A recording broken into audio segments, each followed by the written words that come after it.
Verse 9 देखिए, chapter 4 का। जन्म कर्म च मे दिव्यम् एवं यो वेत्ति तत्त्वतः त्यक्त्वा देहं पुनर्जन्म नैति मामेति सोऽर्जुन।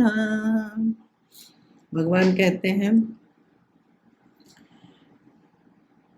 whosoever thus truthfully knows my divine birth and work is not reborn after giving up his body, he reaches me, O Arjun.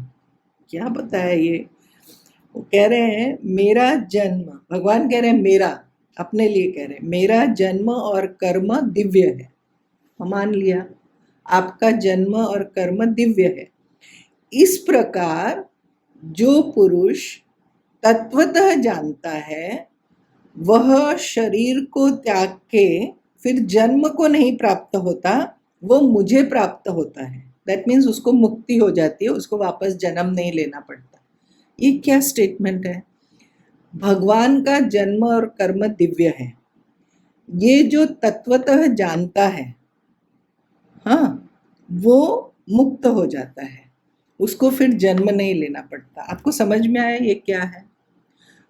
मान लो कि सामने वाला ज्ञानी है, आपने मान लिया कि वो ज्ञानी है, लेकिन इससे क्या आप भी ज्ञानी हो जाते हैं क्या? मेरा बेटा मान लो बड़ा साइंटिस्ट है, मुझे तो उसका कुछ काम का एस भी नहीं मालूम ना, कुछ नहीं होता ना, दूसरे के ज्ञान से हमारा तो काम बनता नहीं है। लेकिन यहाँ भगवान कहते हैं कि ये कुछ मिस्ट्री है। वो कहते हैं कि जो भक्त मेरा जन्म और कर्म दिव्य है ऐसा तत्वतः जानता है, वो मुझे प्राप्त होता है। आप बताइए, आपको क्या समझ में आ रहा है? चूँकि मैं क्यों आपसे पूछ रही हूँ, क्योंकि there are some in our group who are listening it for the second time, maybe आपका गीता पे थोड़ा अध्ययन है, तो यहाँ पे क्या कह रहे हैं भगवान?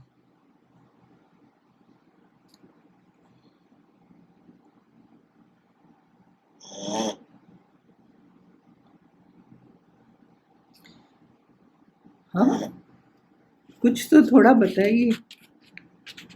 I am sure you know the answer. ऐसा भी कैसा चुप बैठ गए आप लोग? भगवान कह रहे हैं कि मेरा जन्म कर्म दिव्य है। इस प्रकार जो पुरुष तत्वतः जानता है वह शरीर को त्याग कर फिर जन्म को प्राप्त नहीं होता, वह मुझे ही प्राप्त होता है। हमने पहले भी सुना, ब्रह्मविद ब्रह्मैव भवति, ब्रह्म को जानने वाला ब्रह्म हो जाता है। हाँ सरिता बोलो, कैसे होता है? अब मुझे ये लगता है आंटी कि भगवान जी ये बोल रहे हैं कि मैं जैसे जिंदगी जीने के लिए जैसे बताता हूँ, अगर जो वो पाथ फॉलो करता है वो मुझे जान जाता है और सरेंडर भाव में जो रहता है सारा कुछ फल की आसक्ति के बिना करता है और कर्म अपने वो मुझे पा लेता है, ऐसा कुछ। हाँ, लेकिन फिर भी ये तो क्वेश्चन का आंसर नहीं आया ना कि ब्रह्मविद ब्रह्मैव भवति, ब्रह्म को जानने वाला ब्रह्म ही हो जाता है। जैसे फिजिक्स को जानने वाला फिजिक्स हो गया, केमिस्ट्री को जानने वाला, ऐसा तो होता नहीं है। क्योंकि हम भगवान से ही तो निकले हैं, हम एक ही हैं, हाँ, उन्हीं के क्योंकि अंश हैं हम। क्योंकि उनका, मेरी जो आत्मा है, हाँ। मेरा जो होना है वो भी दिव्य है, वो भी जन्म नहीं लेता और वो भी कर्म नहीं करता। तत्वतः जो तत्वतः इस बात को जानता है, परमात्मा का जो नेचर है, परमात्मा जो कहते, वैसा ही मेरी आत्मा है, वो फिर उनके साथ एक हो जाता है। आपको समझ में आ रहा है ना? It is to be discovery of our own nature which is same like परमात्मा, तब जाके ये होगा कि मैं मुक्त हो जाऊंगा ये जान के। अदरवाइज कैसे मुक्त होंगे? परमात्मा, मान लो परमात्मा का जन्म कर्म दिव्य है, मैंने उसको जाना, लेकिन उससे मैं कैसे मुक्त हुआ? उसको ये जाना कि मेरा भी ऐसा ही है, क्योंकि मैं भी परमात्मा का ही, आप अंश बोलो या परमात्मा का ही हमारी जो आत्मा है और जो परमात्मा है उसमें कोई फर्क नहीं है, सेम। इसको बोलते हैं तत्वतः, इसको बोलते हैं कि लॉजिकली अच्छी तरह जो जानता है वो मुक्त हो जाता है। अब हम देखते हैं कि भगवान का जन्म और भगवान का कर्म दिव्य है और हमारा नहीं है, उसमें क्या फर्क है देख लेते हैं, फिर थोड़ा हमको समझ में आएगा। हमारा जो जन्म होता है ना, हमारा जन्म है ना, शरीर का जन्म। हमारा जन्म कैसे होता है? Not because of our choice, it is because of our karma. और जैसे हमारे कर्म का पाक होता है, भगवान फिर हमारे प्रारब्ध कर्म से कुछ अच्छे बुरे को लेके ये शरीर हमको देते हैं टू एग्जॉस्ट आवर वासना। तो हमारा जो जन्म है प्रकृति के अधीन है। We are governed by Prakriti. We are not masters of our own birth. We don't choose our parents. We don't choose our birth. नहीं तो हम सब, और ये मिक्स बैग ही आता है। मतलब सुख दुख, शरीर में कभी बीमारी आ गई, कभी ठीक हो गए, मतलब ऐसा ही है। ये मनुष्य लोक ऐसा ही है, इधर जन्म मृत्यु ये सब चलता रहता है। तो हमारा जन्म जो है वो हमारे कर्म के हिसाब से डिसाइड होता है, एंड इट इज़, हम प्रकृति के अधीन है, हम विवश हैं। We are forced to take birth. Even if suppose हम हाथ जोड़ के बोले भगवान से कि मुझे जन्म नहीं चाहिए, तो भी हमारा अगर वासना बची है तो जन्म होता है। तो ये जो हमारा जो जन्म है ये इस हिसाब से दिव्य नहीं है, ये हम, क्योंकि ये हम प्रकृति के गुलामी में हैं, बिकॉज ऑफ आवर इग्नोरेंस, वो अलग बात है, एंड बिकॉज ऑफ आवर कर्म। और हम कर्म को ओन करते हैं ना, हमने कर्म किया तो उसका फल भी हमको ही भोगना है, ठीक है। भगवान का जन्म कैसे होता है? भगवान एक तो ऐसे हमारी तरह ना, हमारे जन्म के लिए पेरेंट्स चाहिए ना, लेकिन भगवान के जन्म के लिए ऐसा ज़रूरत नहीं है। भगवान तो ऐसे प्रकट हो जाते हैं। तो उनका जो जन्म है ना वो माइक है, मतलब माया को कंट्रोल में करते हैं, माया उनकी शक्ति है और वो मायाधीश है। ही इज़, वो उनकी मजबूरी नहीं है, वो उनका चॉइस है, वो स्वतंत्र हैं, वो कब कहाँ किस रूप में आना चाहें। आप सोचिए, खंबे में से निकले, आप इमेजिन कर सकते हैं, सामने खंबा है, भक्त डिस्ट्रेस में है, खंबे में से निकलते हैं और नृसिंह रूप लेके निकलते हैं। ऐसा रूप आज तक किसी ने देखा नहीं, आधा शेर आधा मानव, है ना। तो उनका जन्म जो है वो दिव्य है। It is not because he is the controller of maya, माया का ही सहारा लेके वो जन्म लेते हैं, लेकिन उनके जन्म के लिए उनको कुछ कर्म है, एग्जॉस्ट करना है, वासना है, कर्म फल है, धर्म अधर्म उनके, ऐसा कुछ नहीं है, इज बियॉन्ड ऑल दैट। तो वो स्वतंत्र है, वो जन्म लेते हैं भक्तों के लिए, ठीक है। अभी हमने कारण देखे वो क्यों आते हैं। और इसी प्रकार उनका कर्म भी दिव्य है। जन्म तो दिव्य है, कर्म भी दिव्य है। मतलब हम लोग जैसे वी आर फोर्स्ड, हम सुबह क्यों उठते हैं? मैं बार बार ये प्रश्न पूछती हूँ ना, रात को नींद आती है हमको, कोई हमको सुला देता है, सुबह कौन जगाता है? सुबह हमको हमारा कर्म जगाता है। हमारा कर्म बोलता है कि अभी आपका इस शरीर में कुछ अकाउंट बाकी है, काम उठो करो। तो sometimes when I meet very old people, 90s 80s, तो वो बोलते हैं, हमारे गांव में बोलते हैं हमारा टिकट हेराए गए, भोजपुरी में बोलते हैं हमारा टिकट हेराए गए। मतलब वो बोल रही हैं कि मेरा टिकट है ना गुम गया, रिटर्न टिकट भगवान ने गुमा दिया, मतलब मुझे याद ही नहीं कर रहे हैं। तो मेरा टिकट गुम गया। तो मैं बोलती हूँ किसी का टिकट गुमा नहीं, किसी का एक सांस भी एक्स्ट्रा नहीं आने वाला। जब हमारा खत्म हो जाएगा इस शरीर के साथ जो वासना है, वो अपने आप जाएंगे, इसे उस बारे में चिंता करने की ज़रूरत नहीं है। There is a supreme force and power which is overseeing all this. तो हमारा जो जन्म है और हमारा जो कर्म है वो प्रकृति के अधीन है, और भगवान का जो कर्म है, भगवान की लीला बोलते हैं ना, इसीलिए हम ये प्रश्न भी लोग पूछते हैं, भगवान को क्या जरूरत है करने की, बहुत से लोग पूछते हैं। ये तो खैर भगवान ही बता सकते हैं लेकिन है ना, एक जब हम पूर्ण होते हैं ना, when we are full with happiness, तो किसी ने स्माइल दे दिया तो आप पूछिए क्यों हंसा, क्यों हंसा, मतलब वो स्माइल उसके बिकॉज ऑफ इस फुलनेस, पूर्णता, एक स्माइल आ गई। ऐसे परमात्मा का स्मित है, परमात्मा का स्माइल है ये जो पूरा क्रिएशन दिखता है। तो इसीलिए भगवान का कर्म दिव्य है, भगवान का जन्म दिव्य है, लेकिन इस बात को तत्वतः जानना पड़ता है। कुछ लोग तो ऐसे होते हैं कि जब भगवान अवतार लेके आते हैं तब भी उनको गाली देते हैं, जैसे शिशुपाल थे, है ना, कंस थे, नहीं पहचानते। भगवान बोलते हैं मेरे को ऐसा ऑर्डिनरी जन्म कर्म वाला मत समझो।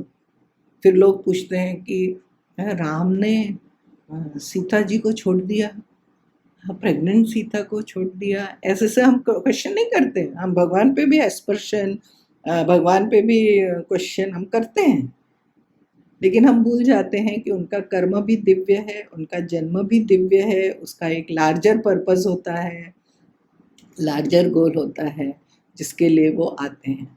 अभी एक बात जो आपने नहीं पूछी लेकिन मेरे मन में आया ये जो बोलते हैं ना, परित्राणाय साधुनाम और विनाशाय च दुष्कृताम, तो ऐसा लगता है कि भगवान को साधुओं की रक्षा करने में तो अच्छा लगता है, वो तो ठीक बात है, साधु लोग जो उनको बुलाते हैं, भक्त उनको पुकारता है, द्रौपदी ने बुलाया तो वस्त्र बन के आ गए। लेकिन ये जो विनाशाय च दुष्कृताम, दुष्टों का संहार करते, क्या भगवान के मन में भी क्रोध, द्वेष ऐसा है? आपको क्या लगता है ये जो विनाश करते हैं दुष्कृता में, भगवान किस भाव से करते हैं? जब उनका कर्म, मैड कर्म का घड़ा भर गया, हाँ, तो दैट इज व्हाई उनका विनाश होता है। असल में वो जो विनाश करते हैं ना, उसमें भी उनका आप देखना करुणा है। मैं कभी कभी सोचती हूँ, जैसे मान लो कंस या एनीबडी, या अपने को ही रखते हैं, हाँ, सपोज हमने अधर्म का रास्ता पकड़ा, और फिर क्या होता है, वो एक डाउनवर्ड स्पाइरल है। मैंने अधर्म के रास्ते पे चलना शुरू किया तो फिर मैं उस पर ही आगे बढ़ती जाती हूँ, और गड्ढे, एक गड्ढे से दूसरे गड्ढे में नीचे नीचे ही गिरती जाती हूँ। तो फिर मेरा नेक्स्ट बर्थ मान लो कि ह्यूमन बर्थ नहीं हुआ, क्योंकि मेरे कर्म ऐसे थे। अब मैं वो एनिमल योनि में चली गई, फिर वो 84 लाख घूमते घूमते घूमते घूमते घूमते फिर मान लो मुझे ह्यूमन बॉडी मिली, लेकिन फिर मेरे पिछले के पाप इतने ज़्यादा हैं कि वापस वही मैनिफेस्ट हो रहा है। तो ये विशियस सर्कल बन गया, इसमें से निकलने का तरीका नहीं है। तो ना भगवान आते हैं, भगवान कहते चलो let us have a fair game, मैं आपको एक और चांस देता हूँ। तो क्या करते हैं कि वो भगवान उसका संहार करते हैं। संहार करने में उनकी करुणा, उस देखो, और जिसको जो भगवान के हाथ से मरा वो मुक्त हुआ कि नहीं? आपको डाउट है? जिसको भगवान ने मारा उसको मुक्ति है। तो ये ना कंस, ऐसे ऐसे लोग भी मुक्त हो गए। वो पूतना उनको जहर पिलाने आई लेकिन मुक्त हुई ना। तो क्या है, ये जो दुष्कृताम का विनाश करने में भगवान की करुणा है, भगवान में ऐसा एंगर नहीं, और सब उनके ही बच्चे हैं, इसीलिए किसी से द्वेष, किसी से राग करने का कोई सवाल ही नहीं है। लेकिन एज उमा सेड कि जब घड़ा ही भर गया तो क्या करें, है ना? तो ये एक ऐसा चांस मिला वापस कि उसमें से बाहर आ गए। चलो let us have a fresh, if you want to come back, और ये तो मुक्त है तो मुक्ति हो गए। तो इसीलिए भगवान के ऊपर हमारे मन में बहुत सारे ऐसे प्रश्न, डाउट आते हैं, क्योंकि ये ह्यूमन माइंड है ना, किसी को नहीं छोड़ता। हम भगवान के ऊपर भी क्वेश्चन करते हैं, लेकिन जैसे जैसे हम ये सब पढ़ते हैं ना, तो फिर क्या होता है कि हम भगवान के बारे में डाउट करना, क्वेश्चन करना कम होता है। हमको हर चीज़ में उनका अनुग्रह, उनकी करुणा दिखने लगती। इसके लिए थोड़ा टाइम, एनर्जी इन्वेस्ट करना पड़ता है, नहीं तो हम अपने ही ख्यालों में खोए रहते हैं। And we have some idea, no, this is fair, this is not fair, this is why this is happening like this, why this is, और हम इतना छोटा सोचते हैं, इतना नैरो देखते हैं। जैसे वो सरिता वॉज टॉकिंग अबाउट क्या नेचुरल कैलामिटी, मैंने कहा इस पूरे यूनिवर्स में हमारा अर्थ कितना बड़ा, उसमें कहीं पे कहीं अर्थक्वेक आया, कुछ हुआ, आप पूरे यूनिवर्स का सोचिए। तो इसीलिए भगवान के ऊपर डाउट न करना अच्छा है, we are on the safe path. तो भगवान कह रहे हैं कि जो मुझे तत्वतः जानता है वो मुझ तक आ जाता है। देखो कितना सिंपल बात बता दिया भगवान तक पहुंचने का, है ना, ज़्यादा कुछ नहीं करना है। अभी उसका ये जो तत्वतः जानता है वो कैसे होता है, वो कैसे जीता है। वर्स नंबर 10 देखिए। इज इट टू मच और you all are with me? समझ में आ रहा है? यस हाँ, इट्स ओके ना? हाँ, इट्स ओके। सो वर्स 10 देखिए। वीतराग भय क्रोधा मन्मया मामुपाश्रिताः बहवो ज्ञान तपसा पूता मद्भावमागताः। Some very beautiful words here, which maybe you are hearing for the first time. वीतराग भय क्रोधा मन्मया मामुपाश्रिता बहवो ज्ञान तपसा पूता मद्भावमागता। फ्री फ्रॉम राग भय क्रोध। राग मतलब अटैचमेंट, भय मतलब फियर, क्रोध मतलब anger. Free from attachment, fear and anger, absorbed in me, मनमया माम उपाश्रित, मुझ में ही डूबा हुआ, absorbed in me, taking refuge in me, माम उपाश्रित, मेरा शरण में आया हुआ। Many purified by austerity. बहवो ज्ञान तप, आपने ये वर्ड शायद पहली बार सुना होगा, ज्ञान भी एक तप है, ज्ञान तपसा। बहवो ज्ञान, बहवो मीन्स मैनी, ज्ञान तपसा, ज्ञान तप से पूता, पूता मतलब पवित्र हो गए, पूता मतलब पवित्र, प्यूरिफाइड, प्यूरिफाइड बाय ज्ञान तप, मत भाव मागता, दे हैव अटेन्ड मी, वो मुझे, मेरे भाव को पाते, मतलब मुझे पाते हैं। कौन? जो भगवान के जन्म और कर्म को दिव्य ऐसा जानता है, मतलब वो अपने आत्मा के नेचर को भी जानता है। जो अपने आत्मा को, नेचर को जानेगा, उसमें फिर राग भय क्रोध नहीं रह सकता। It is free from attachment, anger and क्रोध। ये ना तीनों एक साथ होते हैं। जहाँ अटैचमेंट होगा वहाँ पे फियर होगा। एग्रीड? अटैचमेंट और फियर का क्या संबंध है बताओ? जहाँ ज्यादा कोई खोने से डरते हैं, खोने से डरते हैं, ठीक है ना। जिससे अटैचमेंट है उसको खोने से डरते हैं, ठीक बात है। तो भय होता है। और क्रोध कब आता है? जब एक्सपेक्टेशन फुलफिल नहीं होते हैं, हम ज्यादा एक्सपेक्ट करते हैं। हाँ, क्रोध आता है जो जब मिलना चाहिए उसके आगे कोई है, कोई खड़ा हो उसके लिए गया, क्रोध आता है। कोई खड़ा हो गया तो क्रोध आया ना। मेरा जो अटैचमेंट है जिससे, उसके बीच में कोई आ गया, जिससे अटैचमेंट है, I want to get hit, and if anybody obstructs that, I will be angry. ये तीनों एक साथ ही रहते हैं। जहाँ अटैचमेंट होगा वहाँ फियर होगा, वहाँ क्रोध होगा, वहाँ इनसिक्योरिटी होगी। एक्चुअली आज मैं पढ़ रही थी, किसी ने बताया क्रोध के 8 बच्चे हैं। अब मैं I don't want to by heart और इसीलिए बताया, लेकिन 8 बच्चे क्या है, यही सब, इनसिक्योरिटी होगा ना, एंगर होगा, और फिर आप अधर्म करेंगे, you will do something which you are not suppose to do because of your attachment. आपसे पाप भी कराता है आपका आसक्ति। तो ये सारे, बहुत सारे उसके आगे आगे फैमिली बढ़ती जाती है, लेकिन मेन क्या है? अटैचमेंट। इसलिए गीता का एक सूत्र है, अनासक्त अनासक्त बनो, अनासक्त बनो, गीता बार बार बोलती है। तो बोले कि ये जो मेरा भक्त है ना, जो आत्मा के नेचर को जान गया, उसमें न राग है, न भय है, न क्रोध है। और फिर वो क्या करता है, जब उसको संसार में कोई इंटरेस्ट नहीं है, तो वो मेरे में ही तल्लीन, मेरे में ही आश्रित, उसका मतलब जैसे हम लोग संसार में डिपेंड करते हैं ना on people, on money, on relation, उसका नहीं, उसका डिपेंडेंसी किस पे है, परमात्मा, मेरे में ही आश्रित हुआ। और ऐसे बहुत से पुरुष, भगवान बोलते हैं मैं कोई नई बात नहीं बता रहा हूँ अर्जुन, तुमसे आगे भी ऐसे बहुत से लोग ज्ञान तप, अब ये भी ना हमारी समझ में नहीं आता है। जैसे ही हम तप सोचते हैं ना, तो हमको लगता है फास्ट करना, कुछ शरीर को कष्ट देना, तीर्थ यात्रा पे जाना, उपवास करना, ऐसे। फिर हम देखो, हम लोग अट्रैक्ट, अभी कुंभ मेला में भी आपने देखा होगा, सबसे ज़्यादा मीडिया किधर जाता था, कोई साधु अगर 14 साल से खड़ा है, किसी ने अपना एक हाथ ऊपर रखा है, किसी ने, एक तो ऐसा भी साधु था जो बोला 30 साल से स्नान नहीं किया, उसके पास भी लोग जाते थे। तो हम लोग ये सबको तप समझते हैं। कोई 40 डिग्री टेम्परेचर में आग लगा के बैठा, आग जला के उसके चारों ओर बैठा है, ऐसे ऐसे जो शरीर को कष्ट। भगवान कहते हैं ज्ञान तपसा, ज्ञान भी एक तप है। ये जो हम लोग कर रहे हैं ना अभी, ये तप है। क्यों? क्योंकि हम लोग we are trying to understand what Krishna is saying.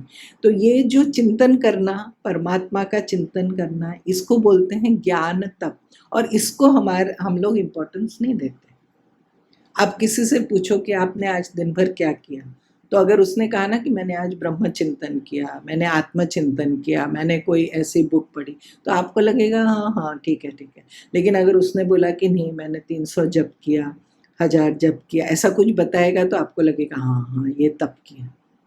लेकिन विचार करना, भगवान की बातों पे विचार करना और उस विचार के साथ दिन बिताना, ये भी तप है।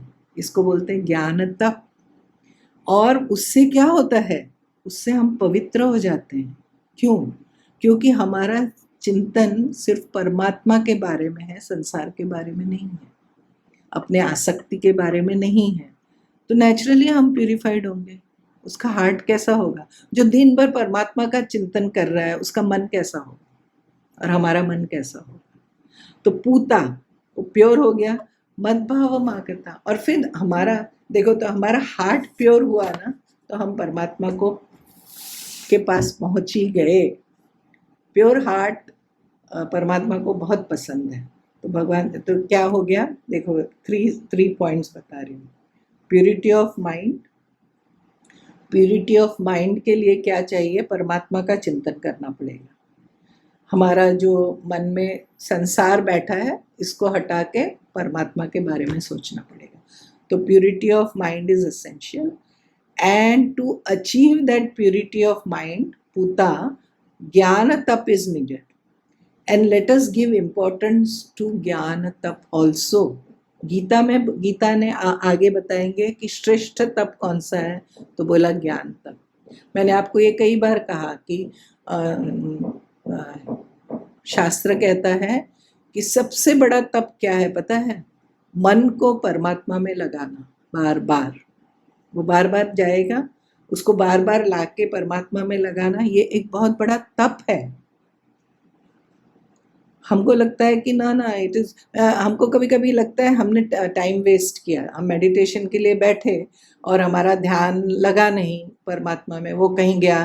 तो हम ऐसे 10 मिनट के बाद हम क्या सोचते हैं, मेरा 10 मिनट वेस्ट हुआ। वेस्ट नहीं हुआ, वो 10 मिनट हमारा ज्ञान तप हुआ, क्योंकि हमने हमारे मन को परमात्मा में लगाने की कोशिश की।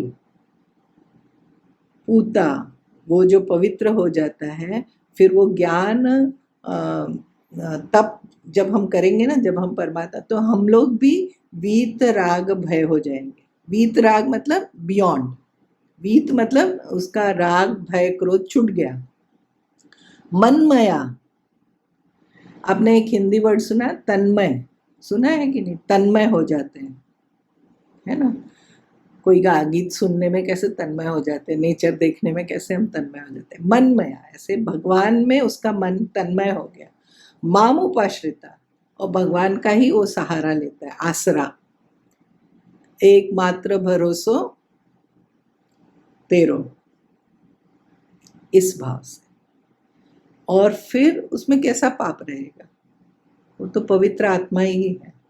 तो ज्ञान तप से भी हम पवित्र हो जाएंगे